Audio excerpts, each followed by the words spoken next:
He had $42, a cracked taillight, a daughter who trusted him completely, and a story nobody in that room deserved to be laughing at. The morning had not been kind to Marcus Cole. But then, most mornings weren't. He had been up since 5, not by choice, but by habit, the kind of habit that gets drilled into a man during years of early reveille and never quite loosens its grip even after the uniform comes off for the last time. He had made Lily's breakfast, packed her lunch with the crusts cut off her sandwich the way she liked, brushed out the knots in her hair while she sat on the kitchen counter singing something she had learned at school that week, and driven her to the bus stop 6 blocks away, watching the yellow bus swallow her up before turning his truck back toward the house. The day had stretched out in front of him the way days do when there is more to carry than there is help to carry it, quietly, without ceremony, with the particular weight of a life being held together by one pair of hands. By early afternoon, he had done what needed doing around the house, made a few calls that went to voicemail, and stared at the kitchen ceiling for a few minutes where the patch job he'd done last month was already starting to bubble again. Then he had gone to the dresser in his bedroom, opened the top drawer, and looked at the space where he had decided something needed to go. The neighborhood had changed in the past year. There had been 2 break-ins on the street behind his, and a woman 3 blocks over had called the police on a man trying her back door at 2 in the morning. Marcus had a daughter who slept down the hall from him and a house with a back door that had a lock he didn't fully trust. He was not a fearful man by nature. Fear was something he had made a long and careful peace with during his years in uniform, but he was a practical one, and the practical thing, the responsible thing, was to stop putting it off. So he counted out the cash he had set aside over the past 3 weeks, folded it carefully into his wallet, helped Lily into her coat when she got off the bus that afternoon, and drove them both to Ridgeline Arms on the edge of town. The shop sat at the end of a strip of businesses that included a feed store, a tire place, and a diner with a hand-painted sign that had been fading since Marcus was a boy. Ridgeline Arms had been there longer than any of them. It had a wooden sign above the door, a window display of hunting rifles arranged in a fan, and a bell above the entrance that gave a tired, flat jingle every time the door swung open. Marcus had been inside once before, years ago, and it was exactly the same as he remembered. Worn floorboards that creaked in the same spots, the same mounted buck above the far wall, with the same glass eyes staring at the same point in the middle distance, the same smell of gun oil and old wood, and something faintly metallic underneath it all. Country music played from a small radio somewhere behind the counter, low enough that you could almost forget it was there. Marcus took Lily's hand as they stepped inside. She had Gerald tucked under her arm, her stuffed rabbit who went everywhere she went and had, by this point, survived more adventures than most real animals twice his size. Her eyes moved around the shop with the wide, curious attention she brought to everything new. The glass cases full of handguns, the rifles mounted on the wall, the display of holsters and cleaning kits and accessories arranged with varying degrees of order on the shelves behind the counter. She wasn't frightened. She was interested, the way she was interested in everything, with the complete and generous attention of a child who had not yet learned to pretend the world was boring. 2 clerks stood behind the main counter. The one nearest to them was a broad-shouldered man in his mid-30s named Derek, with a close-cut beard and a phone face down on the glass in front of him. The second, Shane, was leaning against the back counter with his arms loosely crossed, watching the room with the half-engaged look of a man who had been on shift long enough that not much held his interest anymore. 2 other customers were in the shop, a heavy-set man in a camouflage jacket browsing the rifle rack, and an older gentleman flipping through a hunting catalog near the window, who had the unhurried manner of someone with nowhere else to be. Marcus approached the glass counter calmly, Lily still at his side. He took a moment to look over the display of handguns laid out beneath the glass before he spoke. He had done his research. He knew what he was looking for. A compact, reliable, straightforward sidearm. Nothing elaborate, nothing he couldn't maintain himself. He had no interest in impressing anyone or making a statement.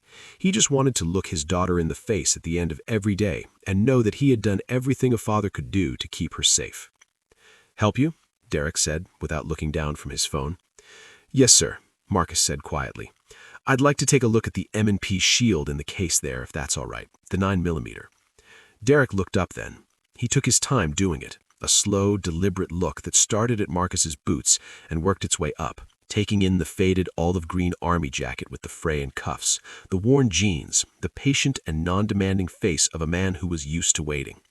Something shifted in Derek's expression, small and quick, like a card being turned over. He glanced sideways to Shane, just briefly, and the glance said everything a smirk would have said out loud. Shane caught it and settled into his lean against the back counter with a little more ease, like a man pulling up a chair for a show he expected to enjoy. "You sure that's in your budget, buddy?" Derek pitched his voice just loud enough to carry. A short, sharp laugh came from somewhere behind Marcus, the man at the rifle rack who hadn't even looked up. The older gentleman at the window kept his eyes on his catalog, though something in the set of his jaw changed slightly. Shane made a quiet sound that was not quite a laugh, but was designed to be understood as one. Marcus did not react. He did not stiffen, did not flush, did not turn around. He reached into the inner pocket of his jacket and withdrew his veteran's ID card and placed it on the glass counter with a quiet, deliberate sound. Not forceful, not dramatic, just present. Derek glanced at it. He did not pick it up. He read it from where it lay, and then, with a small push of 2 fingers, slid it back across the glass toward Marcus. "We get a lot of guys in here thinking the military discount makes everything basically free," Shane said from behind the counter, and this time the laugh from the rifle rack was fuller, more comfortable, the laugh of a man who had just been given permission. Marcus picked up his ID and returned it to his pocket. He stood still for a moment, his hand flat on the glass counter, looking at nothing in particular. There was no anger in his face. There was something else, something quieter and harder to name, a kind of stillness that sits in a man when he has decided, somewhere, deep and long ago, that the opinions of people like this will never be allowed to reach the place where the real things live. Lily had been looking at the handguns in the case with genuine curiosity up till this moment, but children are exquisitely sensitive instruments, and she had felt the shift in the room the way a compass feels north. She looked up at her father. Her small face was careful and serious. "Daddy, why are they being mean to you?" The shop went a little quieter at that. Not silent, the radio kept playing, the fluorescent light kept its faint buzz, but the specific quality of the noise changed, the way a room changes when something true gets said in it. Marcus turned from the counter and knelt down in front of his daughter, right there on the worn wooden floor of Ridgeline Arms, with every eye in the shop on him, and not 1 ounce of self-consciousness about any of it. He looked directly into Lily's face, and his expression was the expression of a man who has decided that whatever this world costs him, it will not cost his daughter her understanding of what it means to be a decent human being. "Some people forget how to be kind, sweetheart," he said, his voice low and even and without bitterness. "That happens sometimes. It doesn't have anything to do with us, and it doesn't mean we forget. We don't give away what they lost. That's ours to keep." Lily held his gaze for a long moment, absorbing this, the way children absorb the truest things, not with analysis, but with the deep, whole-body understanding of someone who trusts the person in front of them completely. Then she nodded once, the way she did when something was settled, and pressed Gerald the rabbit a little tighter against her chest. Marcus stood. He picked up the paper bag he had set on the counter, tucked it under his arm, and trolled quietly toward the door. He did not slam anything. He did not look back with contempt. He walked the way a man walks when he has decided, long ago, and in much harder places than this, that his dignity belongs to him, and no one else has ever had the power to take it. He was 2 steps from the door when it opened from the outside, and the bell above it gave its tired jingle, and everything, every small and ordinary thing about that afternoon, changed completely. She had left the hotel without telling anyone where she was going. That was not unusual for Victoria Hale, though it never stopped being a source of low-level anxiety for the small team of people whose professional lives revolved around knowing her location at all times.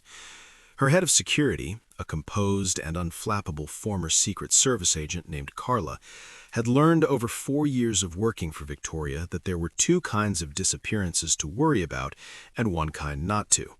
The ones not to worry about were the ones where Victoria left her phone on, walked out a side entrance, and went somewhere alone on purpose. Those were the ones where she needed to be a person instead of a CEO, and Carla had learned with some difficulty to respect the difference. This was one of those times. Victoria had slipped out of the Clover Hill Marriott at 2:30 in the afternoon in dark jeans, a navy blazer, and ankle boots, with her hair pulled back and her phone in her pocket and nothing else, and she had driven herself in the rental car down 2 miles of Tennessee State Road toward a strip of businesses she had identified 3 days ago when she first arrived in town. She had been coming to Clover Hill for one reason. She had not told her assistant the real reason, only that she had personal business to attend to before the regional conference on Thursday.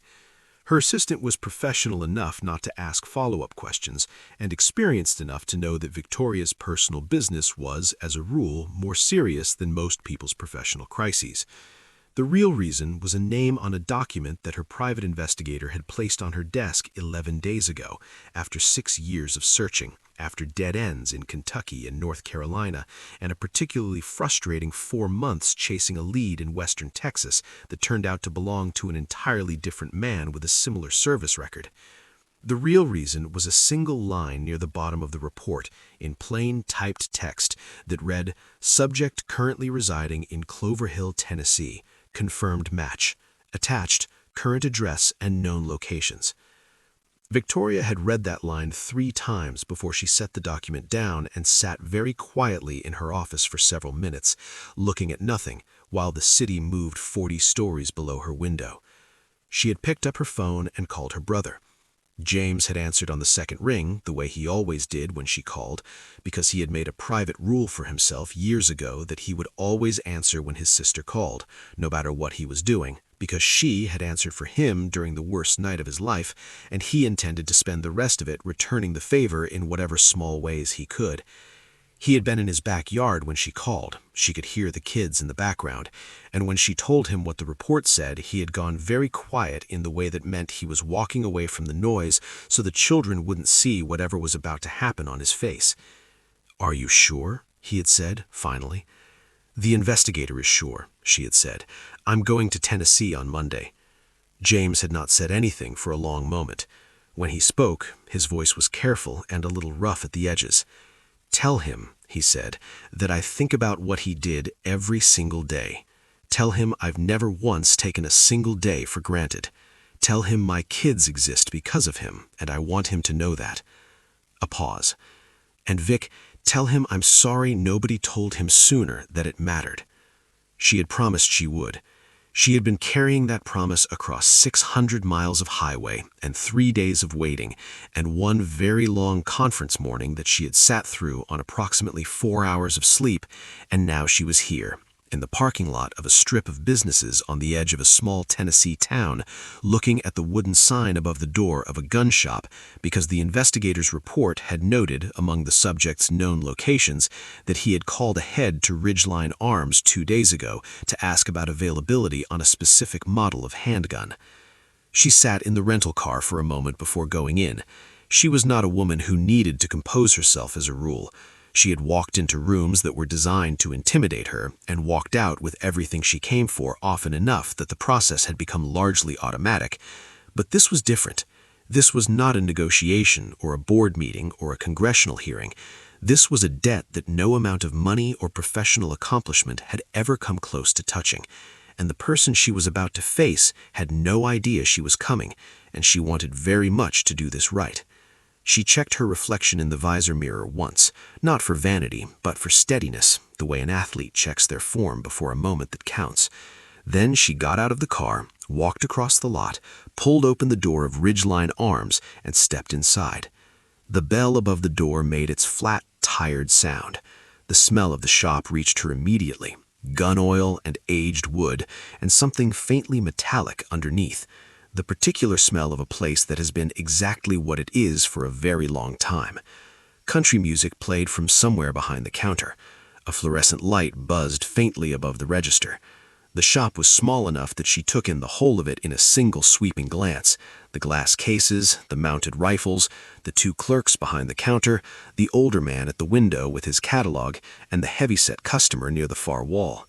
And then her eyes moved toward the door, toward the figure that was already turning to leave, and everything else in the room became background. She knew the jacket first. That was the thing she would think about later, in the quieter moments that her eyes went to the jacket before the face. the faded olive green of it, the particular shade of a garment that had been worn through years of use and weather, and the kind of work that leaves its mark in ways that laundering never fully removes. She had seen that jacket in a photograph, a grainy, low-resolution image taken by a field medic in the immediate aftermath of something that should not have been survivable, in which a man in an olive-green jacket was visible at the edge of the frame, being treated for wounds he had sustained going back into a burning vehicle after everyone else had cleared the area. She had looked at that photograph so many times over 6 years that she could have drawn it from memory in the dark. She knew that jacket the way you know the face of someone you have been searching for. Not with certainty at first, but with the sudden, electric, full-body recognition that precedes certainty by half a second and is never wrong. Her step faltered. It was small, almost imperceptible, but it was real. She stopped in the middle of the shop floor, and for one suspended moment she simply stood there, looking at the man who was about to walk out the door, and felt 6 years of searching collapse into a single point of absolute stillness. He was taller than she had imagined from the photograph, broader through the shoulders. His hair was shorter now, and there was more gray in it than the image had suggested, though the image had been taken years ago, and she had always known that time would have changed him the way time changes everyone who carries heavy things. He had a little girl at his side, dark-haired, bright-eyed, clutching a stuffed rabbit with the serious dedication of a child who has assigned great importance to this particular object, and he was holding her hand with the automatic protectiveness of a man for whom keeping this specific person safe had become the organizing principle of his entire existence. Something moved through Victoria's chest that she did not have a clean word for. It was not quite grief, and not quite relief, and not quite gratitude, though it contained pieces of all three. It was the feeling of something long unresolved arriving at its resolution, not neatly, not without weight, but arriving nonetheless.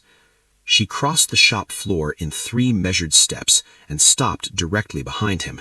He was close enough now that she could see the fraying at the cuff of his left sleeve, the scuff on the heel of his right boot, the way he carried himself, straight-spined, unhurried, with the particular stillness of a man who has learned that reacting to every provocation is a luxury he cannot afford.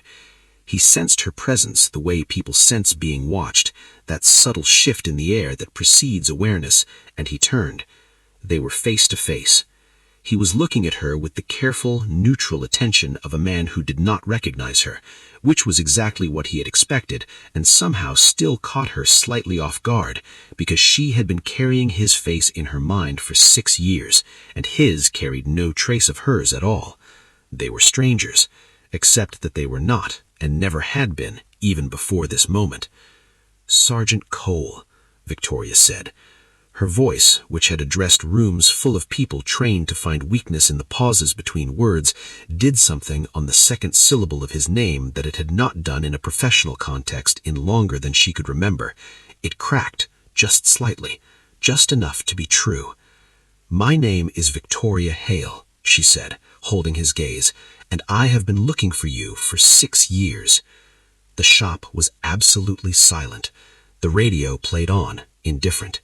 The fluorescent light buzzed its faint continuous note, and every person in Ridgeline Arms, the clerks who had laughed, the customer who had joined them, the older man at the window who had said nothing and done nothing and had been quietly ashamed of both, stood completely still, looking at a man they had dismissed and a woman who had crossed 6 years and 600 miles to find him, and began, slowly and without comfort, to understand the size of their mistake.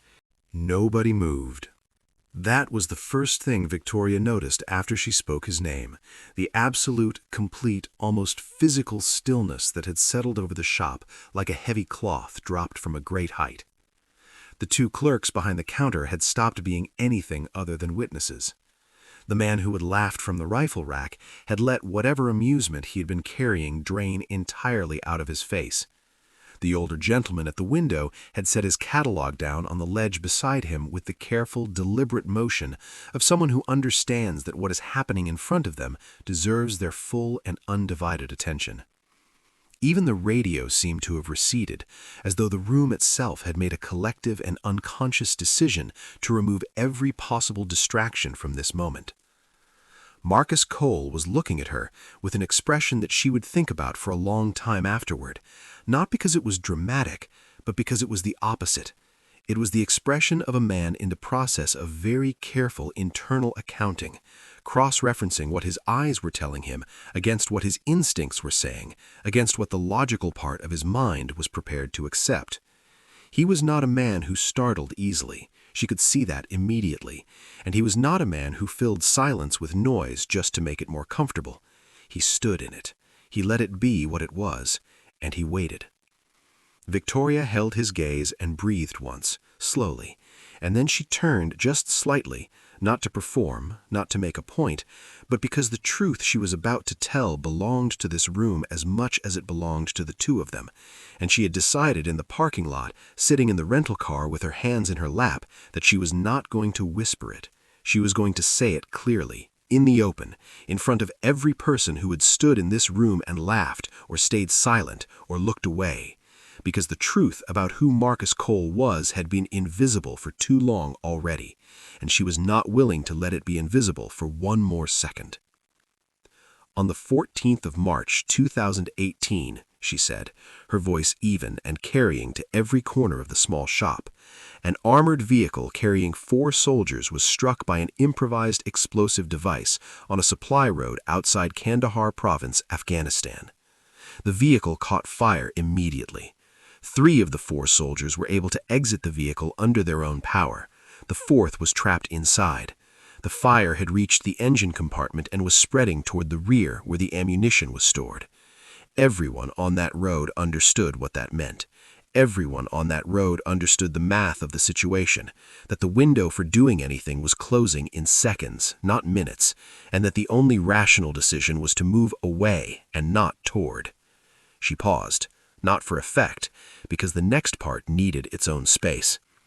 This man, she said, and she did not point, did not gesture, simply turned her eyes back to Marcus with a directness that made pointing unnecessary. This man ran toward that vehicle. He went back in through a door that the fire had already reached. He located the trapped soldier, who had a broken leg and a head wound and could not move himself, and he pulled him out of that vehicle by main force and carried him 20 feet clear of the blast radius. He accomplished this with 2 bullets already in his side from the initial attack, wounds he had not reported and had not stopped moving for. He set the soldier down in cover and returned to apply pressure to the man's wounds and did not leave his side until the medevac arrived. And when the smoke cleared and the paperwork came around and the commendations were being written up, this man told his commanding officer that he did not want to be named.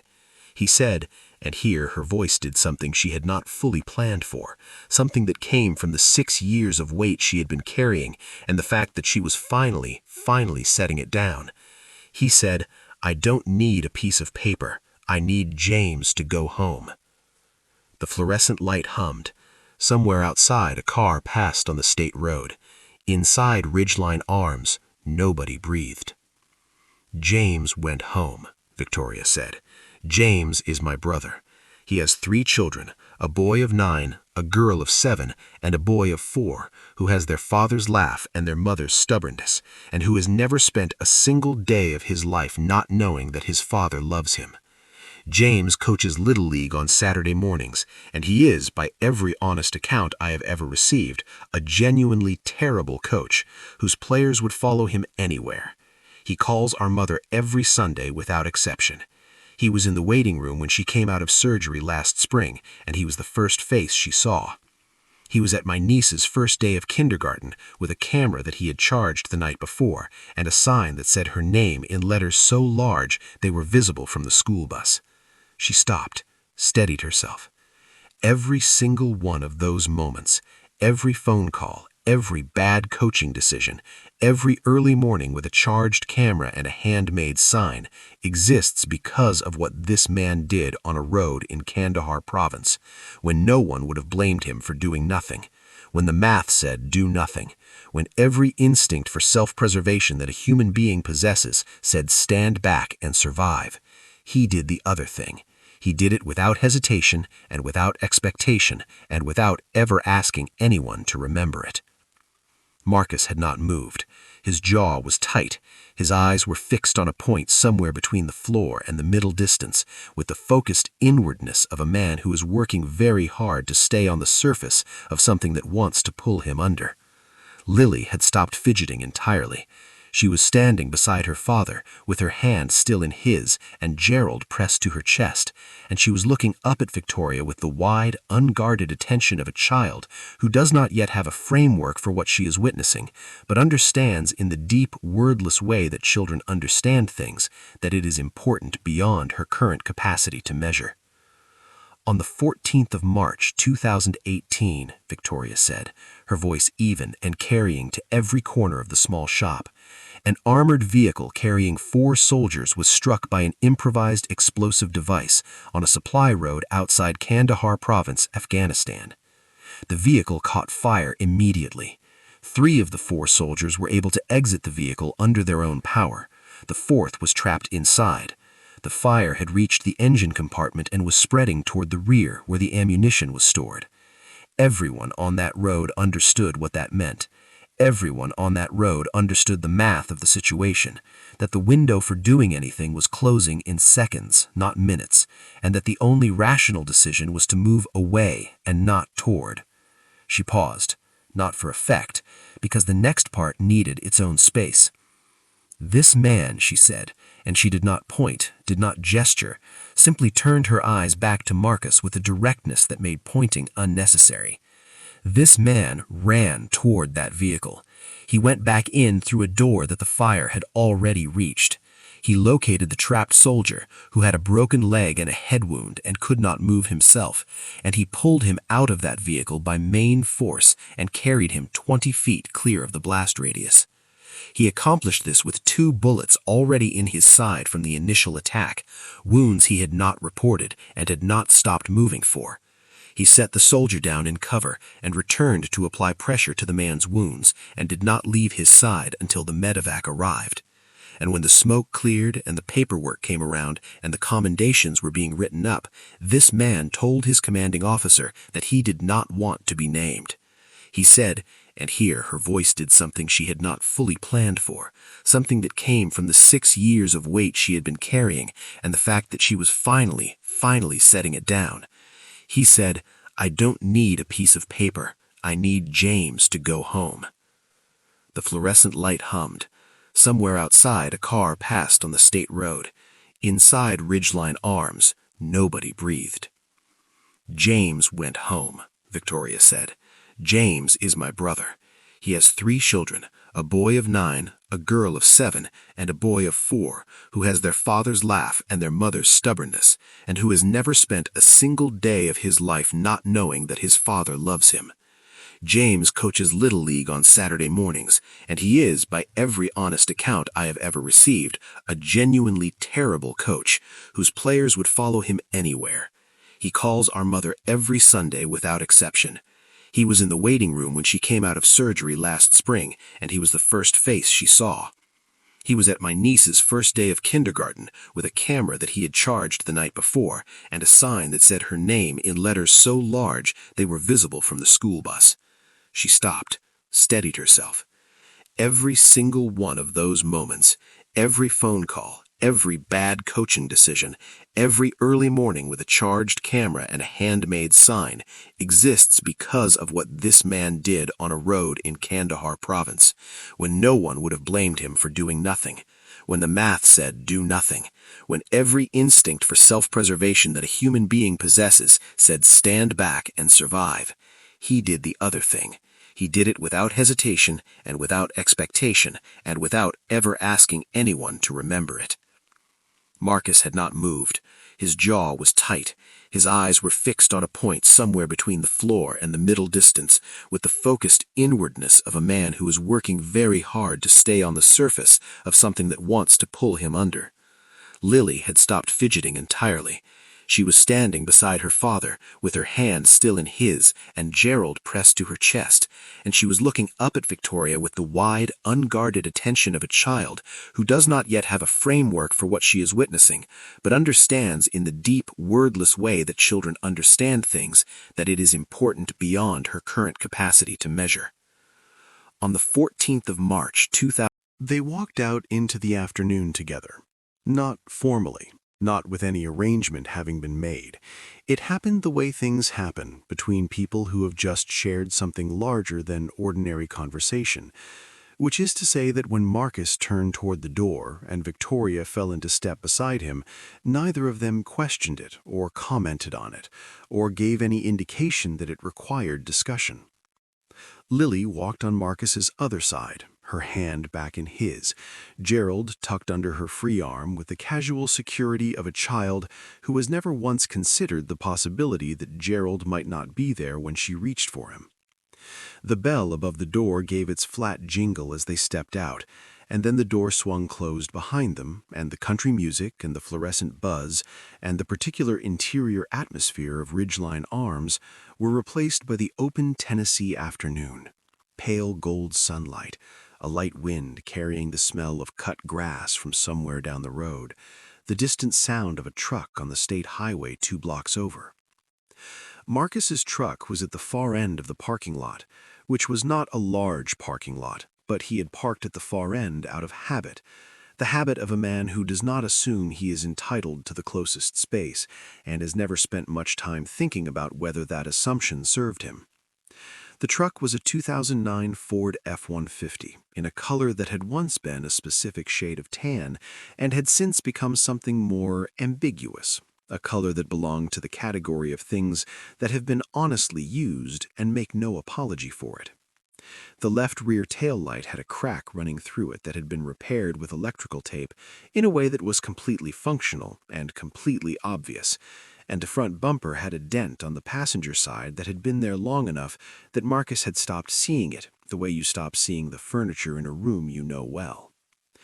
Victoria looked at the truck and said nothing about it, which Marcus noticed and appreciated in the way that people notice and appreciate the things that are not said as much as the things that are.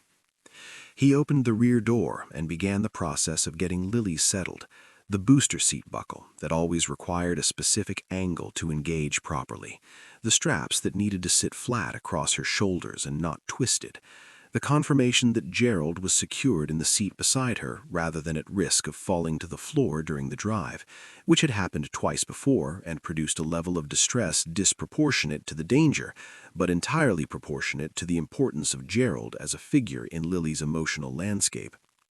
Marcus performed each of these steps with the unhurried precision of a man who has done them so many times that they have become a kind of ritual, not mindless, but deeply familiar, the way a musician's hands find the notes without the conscious mind having to direct them. Victoria stood a few feet back and watched him do it. She had been in rooms with powerful men and powerful women who performed parenthood the way they performed everything else, as a demonstration, as a signal of something they wanted you to understand about them. This was not that. This was a man for whom the correct fastening of a seatbelt was simply the correct fastening of a seatbelt, important because it was important, done carefully because carelessness in this specific matter was not something he was capable of. There was no audience in his head when he checked those straps. There was only Lily. When he straightened up and closed the door with the soft, firm click of a man who closes doors gently out of consideration for the person inside, he turned and leaned against the truck with his arms loosely crossed, and for a moment they both simply stood in the afternoon and let the quiet be what it was.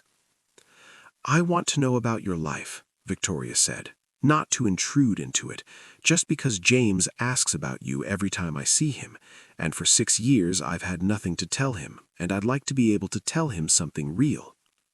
Marcus looked at the middle distance for a moment, the way he looked at things when he was deciding how honest to be, and concluding that partial honesty was not worth the effort. Then he began to talk, and he talked the way he did everything, without performance, without self-pity, without the particular inflation that people sometimes apply to their own hardship when they sense they have a sympathetic audience. He told her about coming home, not the official version, not the version that fits on a pamphlet about veteran reintegration, but the actual version, the one that starts in the airport and moves through the first grocery store trip, which had been harder than he had words for at the time, and still required a specific kind of internal preparation even now. He described the way ordinary sounds carried extraordinary weight in the first year, the way a car backfiring 2 streets over could reorganize his entire nervous system in the span of a second, the way he had learned to sit facing doors in restaurants, not because he was afraid, but because his body had made that decision years ago and continued to enforce it without consulting him. He talked about the particular loneliness of being surrounded by people who loved him and still feeling fundamentally untranslatable, as though the experiences that had shaped the most essential parts of who he now was existed in a language that had no native speakers in his civilian life. He told her about meeting Lily's mother, a woman named Diane, who had been warm and patient and genuinely good, and who loved him in the way that people love someone they can see is worth loving, but cannot fully reach. The marriage lasted 4 years and ended without cruelty or betrayal, just the slow, honest recognition of 2 people who had grown in directions that no longer pointed toward each other, and who had enough respect for what they'd shared to let it end before it became something ugly. Diane had moved to Portland when Lily was 3, following something she needed to find that she had not been able to name while she was still in Tennessee, and Marcus had understood that need better than she might have expected, because he had his own version of it that he had simply chosen to stop pursuing in favor of staying in one place and raising his daughter. He had sole custody. He had chosen it, and Diane had agreed to it, and the arrangement had, in its way, been the most functional thing to come out of the marriage, a clean and mutual acknowledgement that Lily needed one consistent home and one parent who was not in the process of finding themselves, and that Marcus was that parent. He sent Diane pictures every week. She called on Lily's birthday and at Christmas. It was not a warm arrangement, but it was an honest one, and Marcus had long since made his peace with honest over warm. He told her about the house, the leak in the kitchen ceiling that he had patched 3 times, and that was, with a persistence he had come to regard as almost personal, continuing to find new expressions of itself.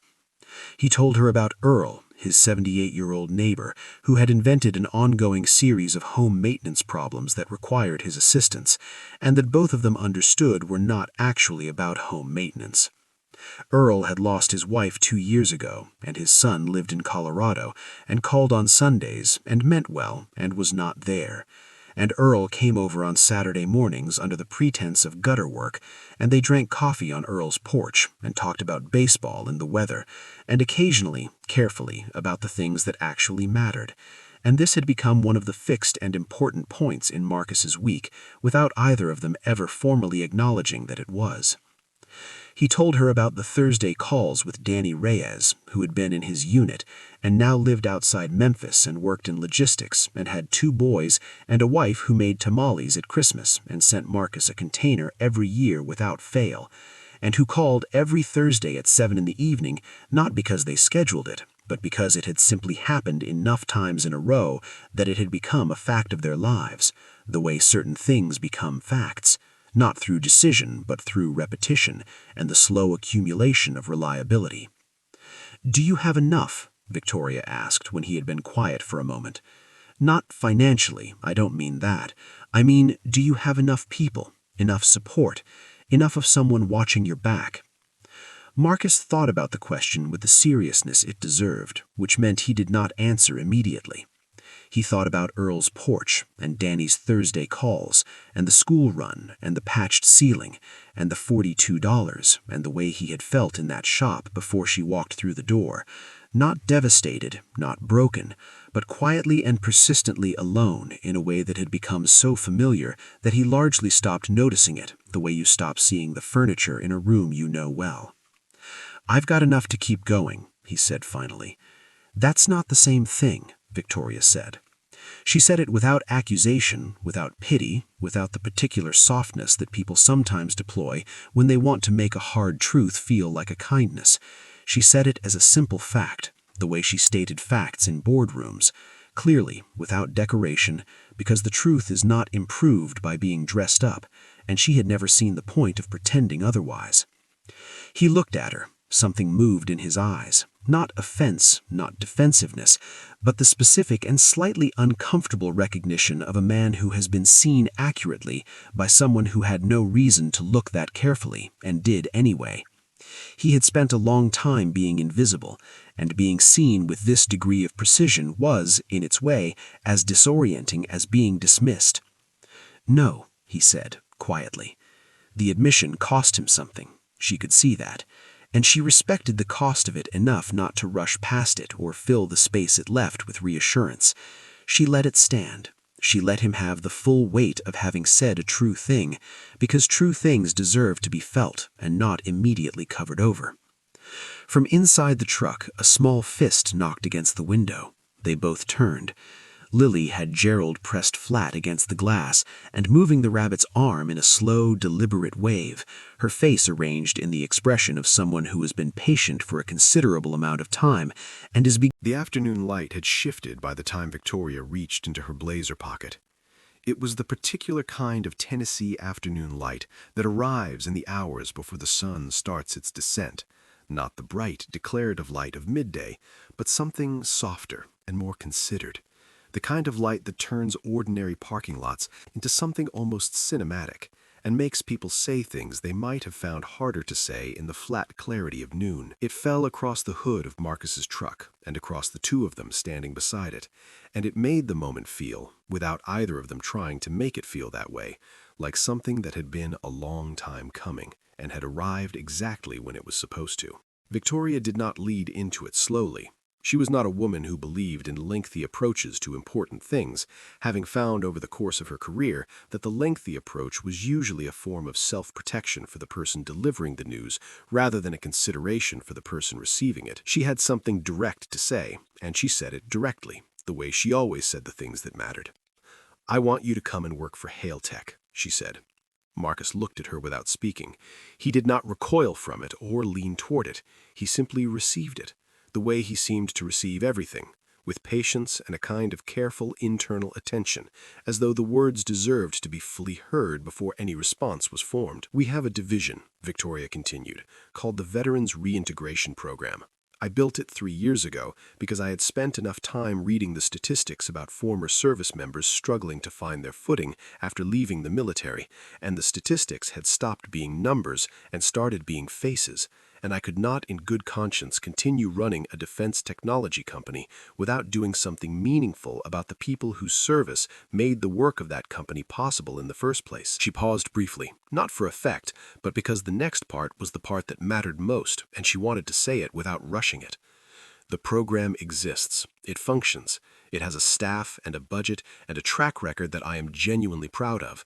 But it has been missing something since the day I built it, which is a leader who does not need to be told what it feels like to come home and find that the world kept moving without you. Someone who knows the specific weight of that experience from the inside, not from a report or a sensitivity training or a well-intentioned but fundamentally theoretical understanding of what veterans face.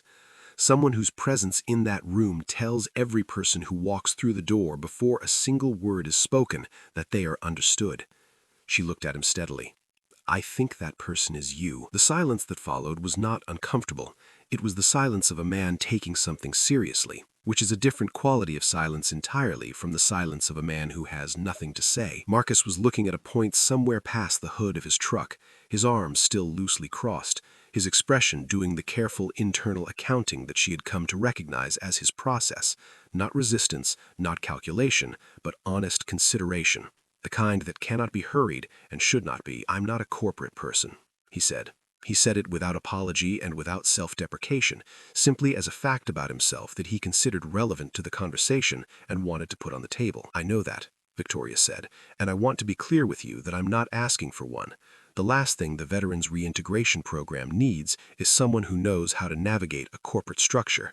It needs someone who knows how to sit across from a man who has been home for 8 months and hasn't slept a full night since he landed and who is 1 bad week away from losing everything, and make that man believe that there is a road forward.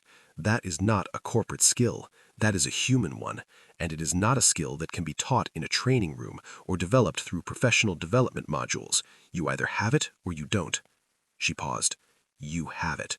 I watched you demonstrate it on a 7-year-old 30 minutes ago on a gun shop floor in front of people who were being unkind to you, without raising your voice or losing a single piece of yourself in the process. Something moved in Marcus's face at that.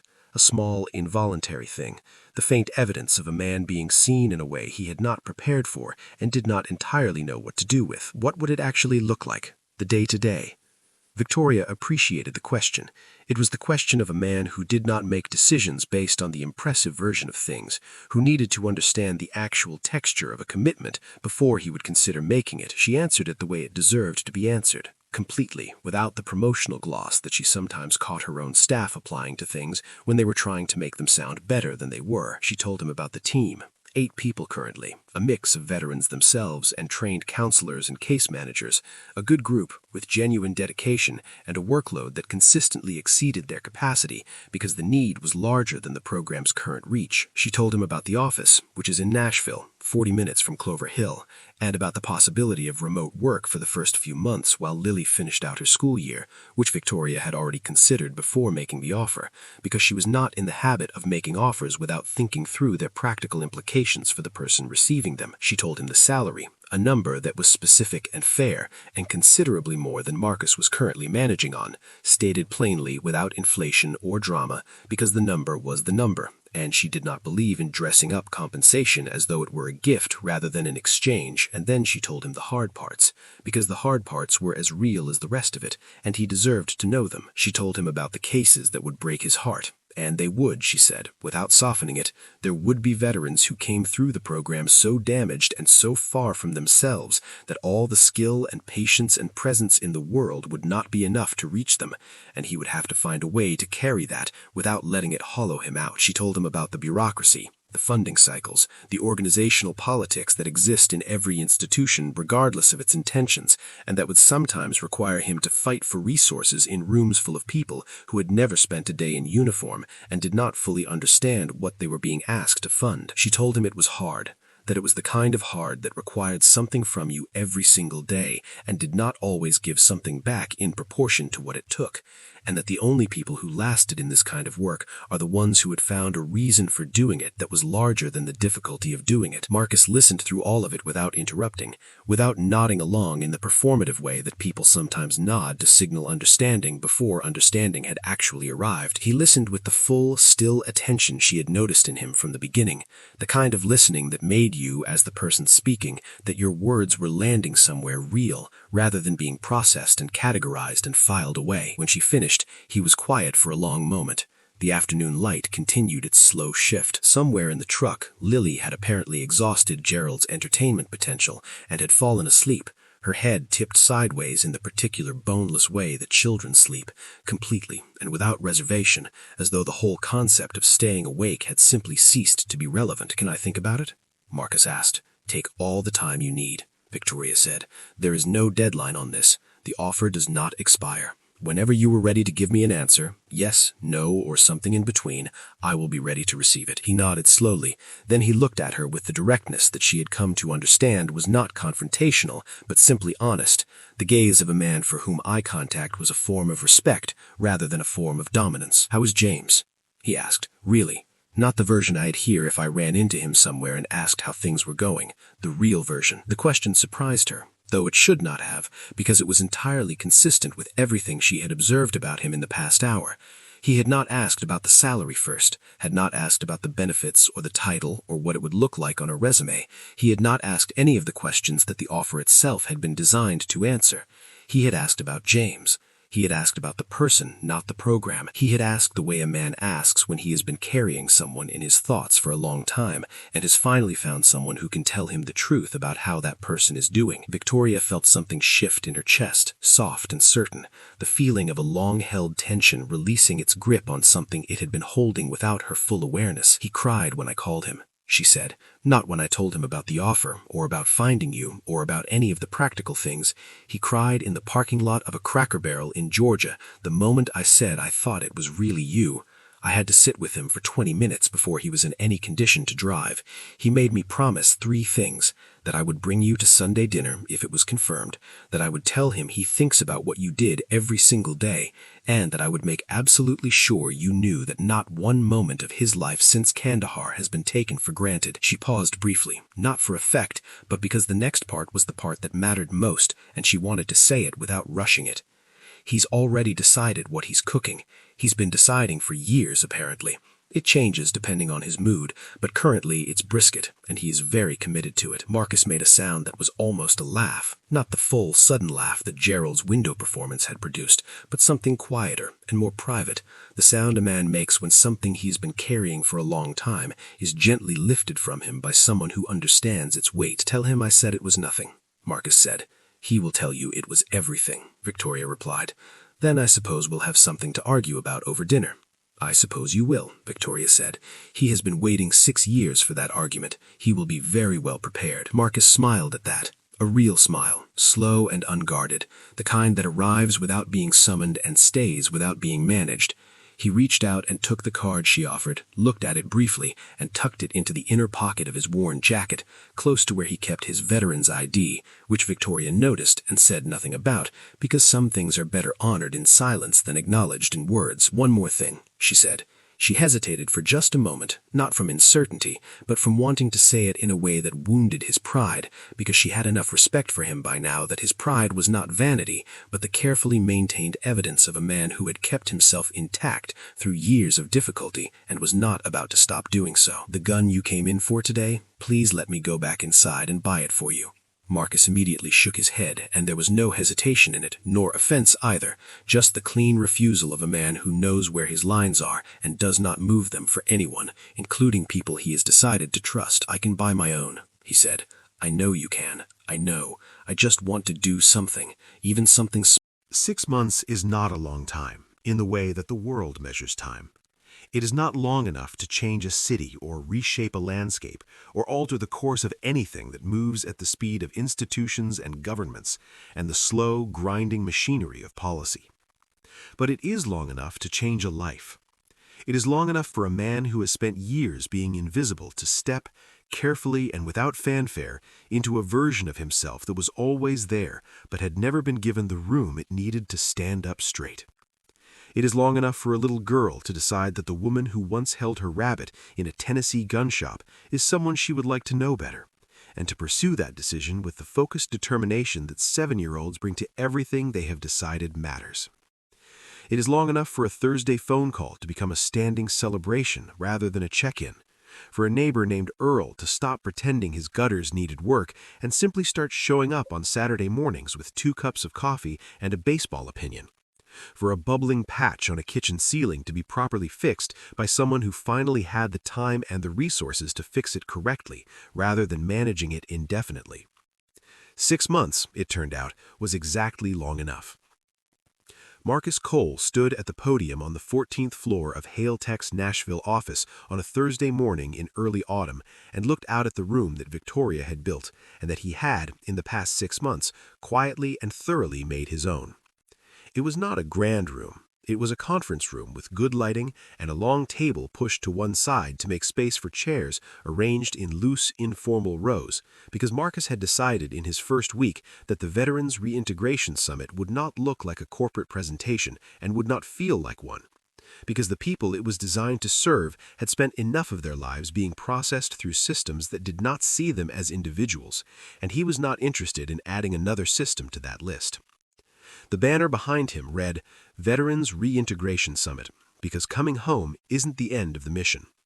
He had written that line himself at 11 o'clock on a Tuesday night at the kitchen table after Lily had gone to sleep, with a cup of coffee going cold beside him and Gerald the rabbit sitting at the edge of the table in the way that Gerald had taken to sitting at the edge of things when Lily left him somewhere and forgot to retrieve him.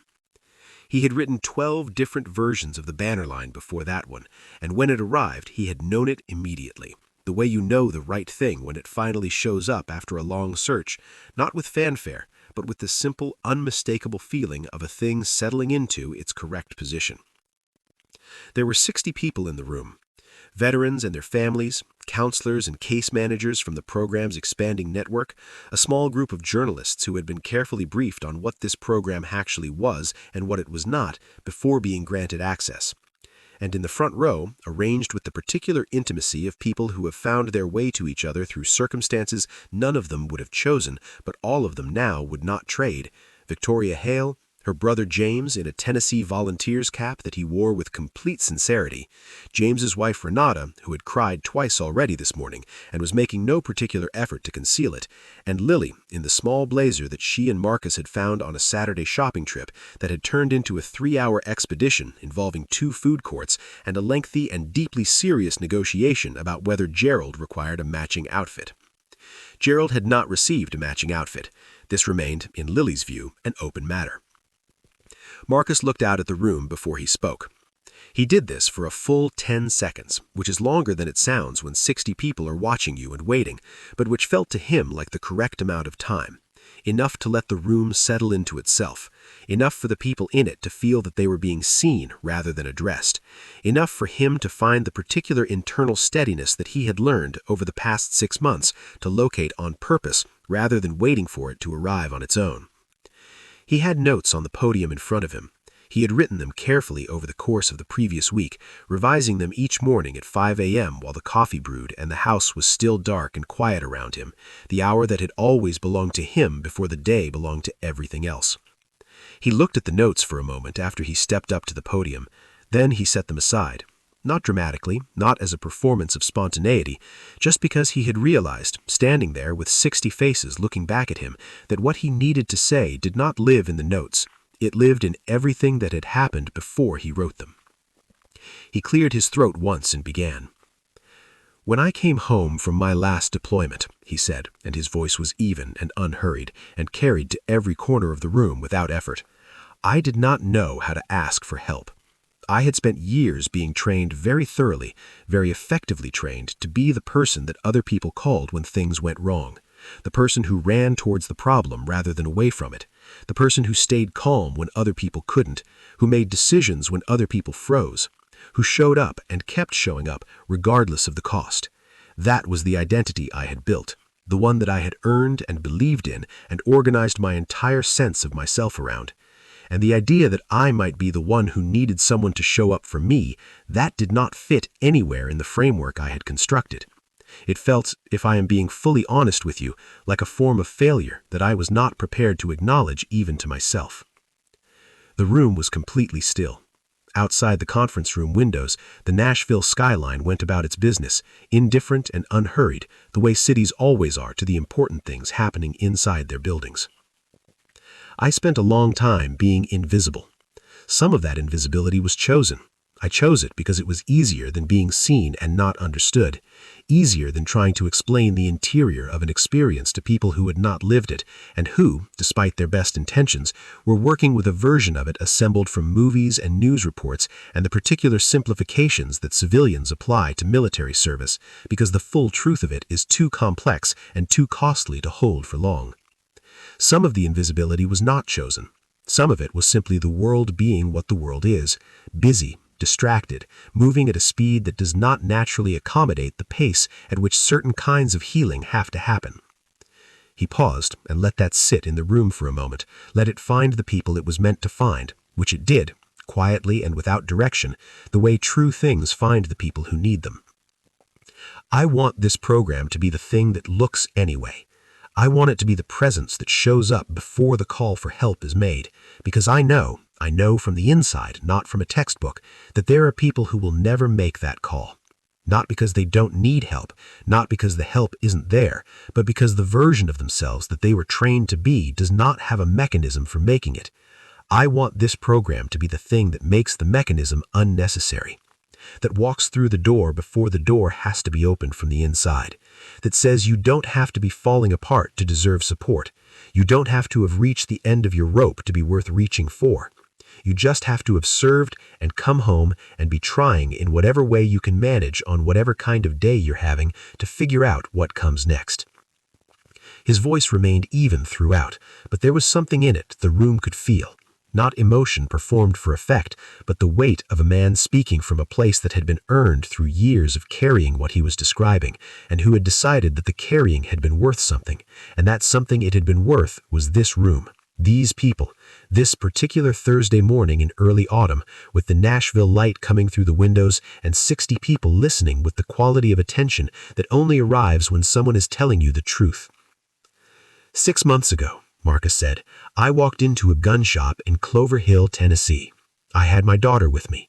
I had $42 in my checking account and a back door with a lock I didn't trust, and the specific, quiet determination of a man who had decided one more thing needed to get handled and was going to handle it regardless of what it cost him in dignity to walk through that particular door on that particular day. He looked down for a moment, and something moved across his face that was private and complete, and gone again quickly. I was reminded that day by a stranger who had been looking for me for 6 years that the life I had been quietly living, the invisible life, the get through the day, the Lily to school and Earl's coffee and Danny's Thursday call life, had meant something to someone I had never met. That the things I had done and then set down and walked away from because that was what the situation required had not disappeared, that they had kept living somewhere, in someone, in the form of 3 children and a Sunday phone call and a man in a Tennessee Volunteers cap who coaches 8-year-olds with more heart than strategy and considers this a reasonable trade. In the front row, James made a sound that was intended to be a dignified acknowledgement and came out as something considerably more emotional. Renata put her hand on his arm. Victoria pressed 2 fingers over her smile and kept her eyes on Marcus. Lily, who was sitting with the focused patience of a child who has been told that this is an important morning and has decided to honor that designation, leaned over to Victoria and said, in a stage whisper that carried further than intended, "Is Daddy almost done? My blazer is itchy." Victoria leaned down and whispered back, "Almost, sweetheart." Lily considered this. "Okay," she said, with the magnanimity of someone granting a significant concession. She sat back up and resumed her expression of dignified attention, Gerald held correctly in her lap, which was to say, tucked under one arm with his face pointing outwards so he could see the room. Marcus had not heard this, or if he had, it had not reached him, because he was in the final place his notes had pointed him towards, and now moved beyond, into the territory that could not be written in advance, because it only existed at the end of everything that had been said before it. I am not telling you this story so that you will think well of me. I am telling you this because every person in this room who has ever come home and felt invisible, who has ever stood in a room full of people and felt untranslatable, who has ever kept going not because it was easy but because stopping was not something they knew how to do, every one of those people deserves to know that being seen is not a matter of luck. It is not reserved for the ones who make the most noise, or take up the most space, or manage to find themselves. Every day someone's story goes untold. Drew Daily Stories makes sure it doesn't. Subscribe now, ring the bell, and never miss the story that was made for you.